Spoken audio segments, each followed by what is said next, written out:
Salut tout le monde et bienvenue dans cette nouvelle revue de presse. On démarre avec l'Espagne qui valide sa qualification pour la Coupe du Monde malgré un match difficile face à la Turquie, 2 buts partout, où Oyarzabal a égalisé à la 62e minute après les buts de Goul et Özcan. La Rora égale le record européen de 31 matchs officiels consécutifs sans défaite, avec un bilan impressionnant de 21 buts marqués pour seulement 2 encaissés. Malgré la domination turque par moments et un jeu moins intense que d'habitude, l'Espagne a montré son expérience et sa solidité défensive. Olmo et Llorente se sont illustrés par leur créativité, tandis qu'Unai Simon a su répondre aux menaces adverses.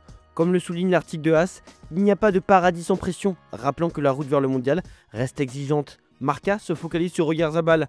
Pour le média espagnol, c'est le joueur de l'année.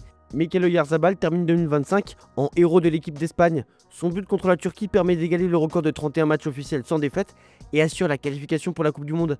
Il marque son 22e but avec la Roa et devient le meilleur buteur basque de l'histoire aux côtés de Julio Salinas. Oyarzabal finit l'année meilleur buteur avec 6 buts pour la Roa. Il influence chaque match espagnol depuis plusieurs rencontres.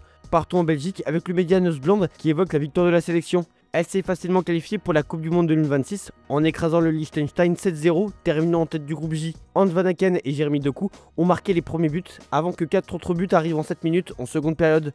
De son côté, le Pays de Galles a rejoint les barrages après avoir dominé la Macédoine du Nord 7-1, grâce notamment à Harry Wilson et Brennan Johnson. Les Macédoniens, revenus à 2-1 en première mi-temps, ont craqué en seconde période et perdent la deuxième place du groupe. La Belgique abordera le mondial en tête de série, tandis que le Pays de Galles devra passer par les barrages pour se qualifier. Dans les autres rencontres de la soirée, parlons désormais de la plus mythique, la plus anthologique de toutes. Le match qui opposait l'Écosse au Danemark. Comme on peut le voir, le Record Sport met en avant l'exploit historique de l'Écosse qui se qualifie pour la Coupe du Monde après 28 ans grâce à une victoire spectaculaire 4-2 contre le Danemark à Hampden. Le média parle de la 8e merveille du monde pour décrire cette soirée. Scott McTominay ouvre le score avec un retourné acrobatique qui sera sûrement nommé au prix Puskas. Puis Kieran Tierney et Kenny McLean offrent des buts décisifs dans les arrêts de jeu, concluant une soirée de folie. Kieran Tierney marque le but de la victoire à la 93e minute d'une magnifique enroulée du gauche. Mais le spectacle n'est pas fini. Kenny McLean marque le dernier but du milieu de terrain à 50 mètres à la 98e minute. Le Télégraphe parle du pouvoir de l'Écosse sur sa une. Andy Robertson décrit le match comme l'un des plus fous du football. Une vraie montagne russe émotionnelle vécue par les supporters. Cette rencontre restera dans l'histoire comme l'une des plus épiques pour l'Écosse. A noter que l'Autriche et la Suisse sont également qualifiés pour le mondial. Pour le Brésil, c'était match amical au stade Pierre-Mauroy. Le média brésilien Odia parle du Brésil qui conclut 2025 sur un match nul frustrant contre la Tunisie, un but partout. Les Tunisiens ouvrent le score par Mastouri. Estevao égalise sur penalty à la 43e minute. Le Brésil rate plusieurs occasions. Paqueta manque un penalty décisif. Rodrigo et Victor Roque jouent activement, mais l'équipe ne trouve pas la faille. La sélection de Carlo Ancelotti termine l'année sur une note mitigée. De ce côté, Rodrigo traverse un début de saison difficile au Real, avec seulement 359 minutes sous Xabi Alonso. En sélection, il a profité de la trêve pour enchaîner 2 titularisations et du temps de jeu sous Carlo Ancelotti, malgré une performance mitigée contre la Tunisie. Après le match, il a salué des sentiments positifs et une idée claire de comment jouer avec la Seleção. Interrogé sur son faible temps de jeu à Madrid, il a déclaré « Je dois continuer à travailler, à m'investir et essayer de gagner la confiance de l'entraîneur là-bas ». Le message est clair, Rodrigo n'a pas renoncé à sa place au Real. En France, on attend avec impatience le grand retour de Paul Pogba. Au pied du rocher, titre l'équipe. Le Français s'apprête enfin à rejouer avec Monaco, 26 mois après son dernier match, au terme d'un parcours chaotique, entre blessures, suspension pour dopage et affaire de séquestration. Le Français, qui a vu sa peine réduite à 18 mois après avoir plaidé l'absence d'intention de tricher, a passé 5 mois à se reconstruire physiquement à l'AS Monaco, où il a signé en juin et mis aux larmes. Malgré le déchirement familial provoqué par le procès impliquant son frère, Pogba s'est recentré sur sa famille, ses projets et une préparation millimétrée. S'il rejoue à Rennes, ce sera d'abord un symbole, celui d'un joueur qui s'est relevé. Monaco reste prudent, le principal risque étant une reprise trop brutale, mais le club espère faire de lui une force d'ici 2026.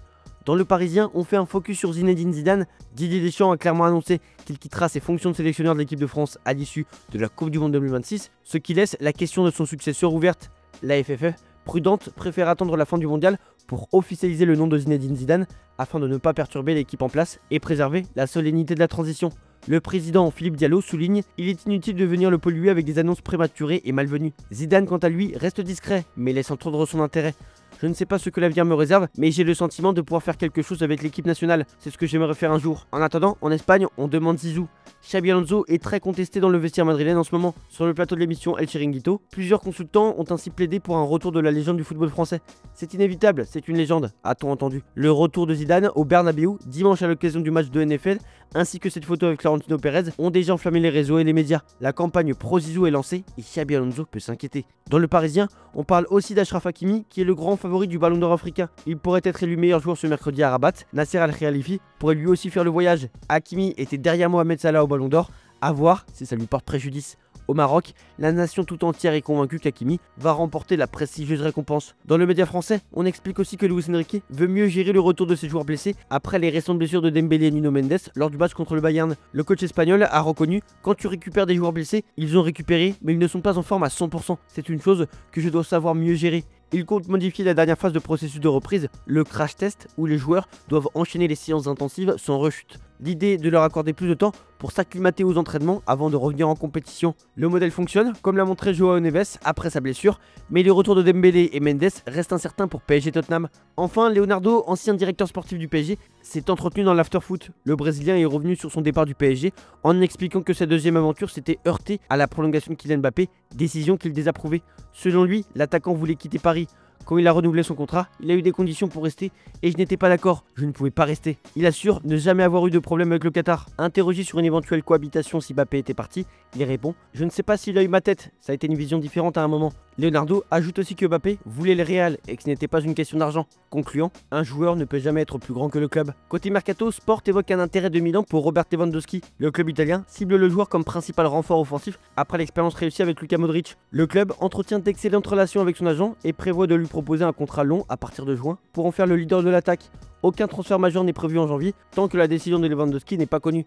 Une option temporaire pourrait être le prêt de l'allemand Füllkrug en attendant le polonais. Reste très performant malgré ses blessures et attire l'intérêt de plusieurs clubs. Milan suit de près sa situation et se prépare à finaliser son recrutement à la fin de la saison. Ces derniers jours, le procès entre le PSG et Mbappé fait beaucoup parler. Un conflit qui a repris de plus belle avec un passage au prud'homme. Le joueur réclame 260 millions d'euros, tandis que Paris en exige 440 millions. L'affaire fait grand bruit à l'international, notamment en Espagne. Selon Défensa Centrale, la direction du Real Madrid est furieuse face à l'attitude du PSG. Les dirigeants madrilènes estiment que Paris ne vise pas seulement Mbappé, mais attaque aussi indirectement le Real. Une situation qui agace fortement dans les coulisses du Bernabéu. On termine cette revue de presse avec Karim Adeyemi, attaquant du Borussia Dortmund et international allemand, qui doit payer 450 000 euros pour possession illégale d'armes. L'affaire remonte à l'été 2024, pendant que lui et sa femme étaient en vacances en Grèce. Un ami d'enfance chargé de lui apporter un colis s'est trompé et a transporté à sa place une boîte mystère contenant des armes. La sécurité de l'aéroport a saisi le colis, révélant 3 couteaux, 2 coups de poing américains, un bâton télescopique, une lumière éblouissante et 2 cagoules. La police a déterminé que la boîte appartenait à Adeyemi et a également poursuivi l'ami. Le joueur n'a pas commenté l'affaire et son avocat a refusé de s'exprimer. Le Borussia Dortmund a indiqué prendre l'affaire au sérieux et respecter la confidentialité. L'acquisition et la possession d'armes sans autorisation sont passibles de prison ou d'amende. Le parquet a choisi une ordonnance pénale, évitant un casier judiciaire pour Adeyemi. Reddy Voller a qualifié l'erreur de naïve et stupide, soulignant que le joueur ne sera pas condamné moralement. Voilà, c'est tout pour aujourd'hui. Bonne journée à tous, merci pour votre fidélité et on se retrouve en fin d'après-midi pour le JT Foot Mercato.